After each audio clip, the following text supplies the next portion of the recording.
नमस्कार। हमें है आपकी सेहत का ख्याल, इसीलिए हर रोज लेकर आते हैं हम आपके लिए न्यूज 24 का ये खास प्रोग्राम संजीवनी। मैं हूं आपके साथ दीपिका यादव और मेरे साथ हैं जाने माने आयुर्वेदाचार्य डॉक्टर प्रताप चौहान। डॉक्टर चौहान, बहुत बहुत स्वागत है आपका। Thank you ji. टाइफाइड बुखार है तो तुरंत कराएं इलाज, जानलेवा हो सकता है टाइफाइड बुखार। टाइफाइड का आयुर्वेदिक ट्रीटमेंट बताएंगे डॉक्टर प्रताप चौहान संजीवनी में। सही समय पर अगर किसी भी बीमारी का इलाज करवाया जाए तो उस पर नियंत्रण पाना आसान हो जाता है, लेकिन लापरवाही करना, बीमारी को नजरअंदाज करना सेहत पर भारी पड़ सकता है। टाइफाइड भी एक ऐसा ही बुखार है जिसमें लापरवाही बहुत भारी पड़ सकती है। टाइफाइड में आपको किन बातों का ध्यान रखना है, क्या खाना है और क्या खाने से परहेज करना है, आइए जानते हैं डॉक्टर चौहान से। डॉक्टर चौहान, टाइफाइड का बुखार कैसे खतरनाक हो सकता है? देखिए, टाइफाइड जो है ये एक प्रकार का बैक्टीरियल इन्फेक्शन है। एक बैक्टीरिया होता है जिसका नाम है साल्मोनेला टाइफी। तो ये जब हमारे शरीर में प्रवेश करता है तो इसके कारण इन्फेक्शन होता है। खासतौर से हमारे डाइजेस्टिव ट्रैक्ट में ये इन्फेक्शन होता है और इसमें तेज बुखार, डायरिया, वोमिटिंग, इस तरह के छोटे छोटे लक्षण आपको आमतौर पर मिलते हैं। बुखार काफी तेज होता है, काफी तकलीफ पेशेंट को होती है और इसका मुख्य कारण समझा जाता है कि अगर दूषित जल या दूषित भोजन, खासतौर से जो है ऐसे लोग जो अनहाइजेनिक कंडीशंस में रहते हैं, जो गरीब तबके के लोग हैं, उनमें आमतौर पर अक्सर ये देखने को मिलता है। और यदि समय रहते इसका प्रॉपर इलाज नहीं होता तो ये जानलेवा भी होता है। क्योंकि अक्सर होता क्या है, लोगों को जब बुखार होता है तो लोग कोई गोली ले लेते हैं बुखार की, आजकल ओवर द काउंटर कोई टेबलेट ले ली, और उसको वो ये समझने की कोशिश नहीं करते कि ये किस प्रकार का बुखार हो सकता है। कई प्रकार के बुखार होते हैं, कई प्रकार के इन्फेक्शन होते हैं। आयुर्वेद में भी अगर हम देखें तो आयुर्वेद में ज्वर का पूरा चैप्टर है और उसमें अनेक प्रकार के ज्वरों का वर्णन किया गया है और उनकी बाकायदा उनका निदान, उनकी चिकित्सा, उनके रूप, उनके लक्षण, सब चीज बहुत डिटेल में बताई गई है। तो मेरा सभी से निवेदन है कि विशेष तौर पर किसी भी प्रकार का आपको फीवर हो, पहले उसका एक परीक्षण जरूर करना चाहिए। आजकल कई प्रकार के सिंपल टेस्ट से आपको मालूम चल जाता है। और आजकल विशेष तौर पर जबकि कोरोना चल रहा है तो कोरोना में हमें ये भी एक पता लगाना है कि कोरोना के कारण बुखार है या टाइफाइड का बुखार है या मलेरिया है या डेंगू है या कोई वायरल फीवर है, क्या कारण उसका हो सकता है। तो कभी भी जब बुखार होता है उसको लाइटली नहीं लेना है, बिल्कुल भी उसको सीरियसली लेना है। प्रॉपरली उसका चेकअप करा करके सही उपचार यदि आप करेंगे तो आप सुरक्षित रहेंगे। अदरवाइज तो जैसे मैंने कहा कि कोई भी बुखार जो है, खासतौर से टाइफाइड, वो काफी फैटल होता है, कई बार जानलेवा होता है, कई लोगों की मृत्यु तक उसमें हो जाती है अगर सही समय पर उसका उपचार ना हो और उसका डायग्नोसिस सही ना हो तो वो जानलेवा हो सकता है। इसको ध्यान रखना चाहिए। डॉक्टर साहब, टाइफाइड में हेल्दी खाना क्यों बहुत ज्यादा जरूरी हो जाता है और किसी को अगर टाइफाइड हो जाए तो उसे क्या खाना चाहिए? देखिए, आयुर्वेद के अनुसार तो किसी भी रोग में, टाइफाइड में नहीं, किसी भी रोग में जो है डाइट का बहुत बड़ा महत्व। आयुर्वेद में जब हम किसी को औषधि देते हैं, दवाइयां देते हैं, उसके साथ साथ एक पर्सनलाइज्ड डाइट चार्ट, जीवा में तो ये प्रोटोकॉल है हमारा।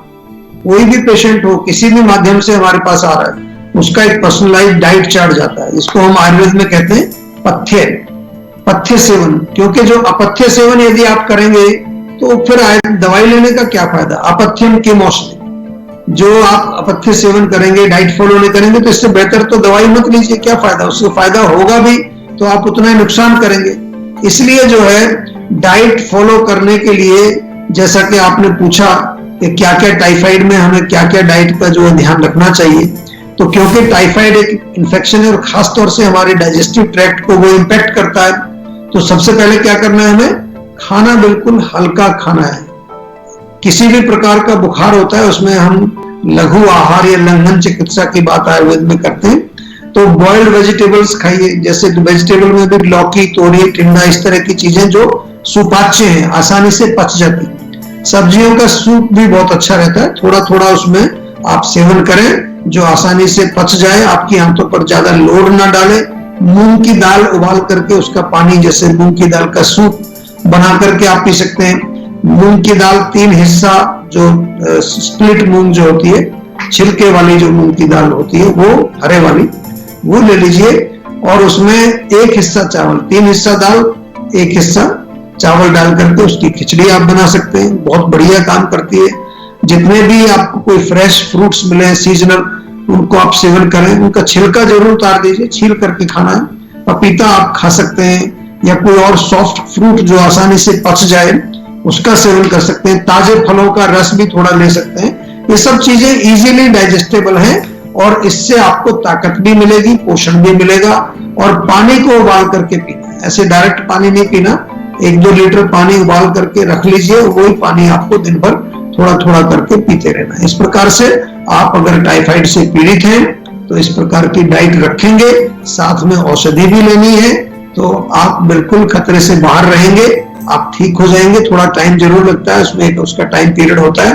तो टाइम जब आप ठीक होंगे तो आपके शरीर को कोई किसी प्रकार का नुकसान भी नहीं होगा और आपका शरीर जो है वो कमजोर भी नहीं होगा। और इस वक्त हमारे साथ कॉलर जुड़ चुके हैं रोहतक से सुनील। सुनील, क्या जानना चाहते हैं आप डॉक्टर चौहान से? नमस्कार। नमस्कार जी, नमस्कार। हाँ सर, मुझे अपनी मदर के बारे में पूछना हो कि सर राइट पैर में दर्द रहता है, थाई में सर। थाई में दर्द रहता है? जी सर, वो ऐसा कहते जैसे नस पे नस हो रखी हो, कई दिन से है। अच्छा देखो, कई बार ये जो आपने शब्द का प्रयोग किया, नस पे नस चढ़ना, तो ये क्या होता है कि जो हमारी लोअर बैक है, कमर जो होती है, कमर का निचला हिस्सा, वहां से जो नसें निकलती हैं वो कई बार वो दब जाती हैं। दबने का कारण क्या होता है कि लोअर बैक में जो हमारी मांसपेशियां अकड़ जाती हैं, कई बार हिप्स के एरिया में भी स्टिफनेस हो जाती है। तो एक तो लोअर बैक में और पूरे थाई में मालिश जरूर करिए उनके 3-4 दिन, क्योंकि आप कह रहे हैं अभी हुआ है 2-4 दिन से, तो फिर मैं समझता हूं कि थोड़ा मालिश करने से, सिकाई करने से उनको डेफिनेटली रिलीफ मिलेगा। दूसरी चीज आपको ध्यान रखनी है कि उनका पेट साफ रहना चाहिए, कॉन्स्टिपेशन ना हो, कब्ज ना हो। कभी कभार पेट साफ ना हो या पेट में बहुत ज्यादा गैस बनती है, पेट फूल जाता है, उसके कारण भी इस प्रकार के दर्द देखने को मिलते हैं। अगर पेट में किसी प्रकार की कोई समस्या है तो त्रिफला चूर्ण बहुत बढ़िया है। 1 चम्मच रात को त्रिफला चूर्ण ऐसे भी दे सकते हैं हमको, तो ऐसी बात नहीं। त्रिफला बड़ा सरल चूर्ण है, कोई भी ले सकता है। और इसके अलावा अगर कोई भी पाचन संबंधित कोई रोग है, गैस बनती है, डकारें आती है, तो हमारे यहाँ पर बहुत अच्छे उपचार हैं।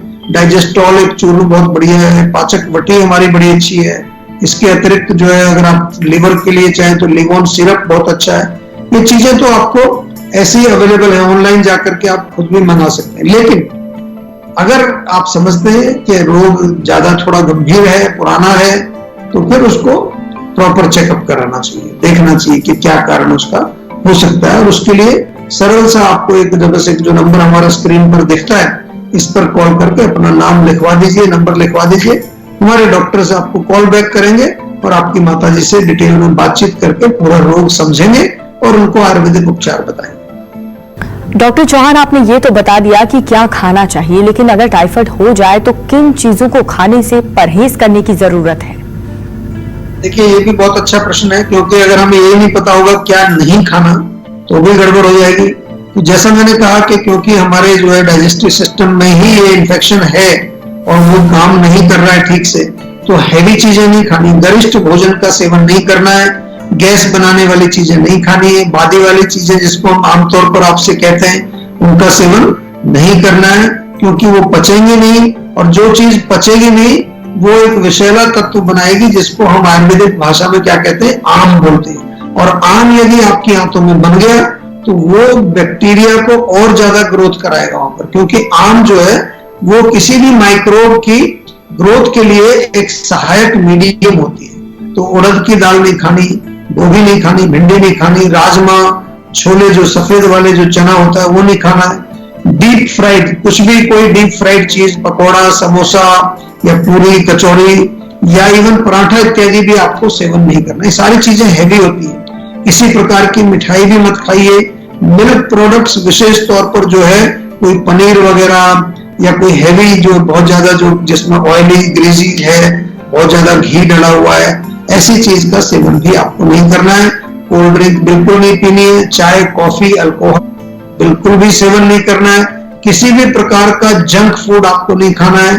कोई प्रोसेस्ड फूड हो, जो कैंड फूड है जिसमें प्रिजर्वेटिव डले होते हैं, वो भी बेकरी के आइटम भी अवॉइड करना है।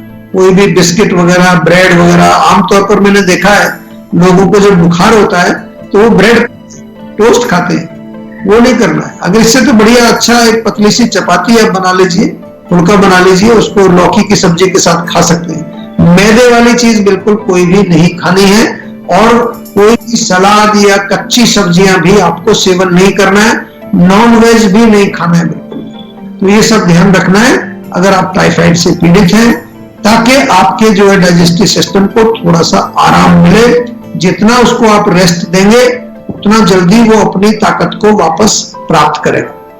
नमस्कार, मैं हूं मानक गुप्ता। अगर आपको हमारा ये वीडियो पसंद आया हो तो इसे लाइक और शेयर जरूर करें, और हाँ, हमें सब्सक्राइब और फॉलो करना ना भूलें, ताकि आप देश और दुनिया की कोई खबर मिस ना करें। तो जुड़े रहिए हमारे साथ और देखते रहिए News 24।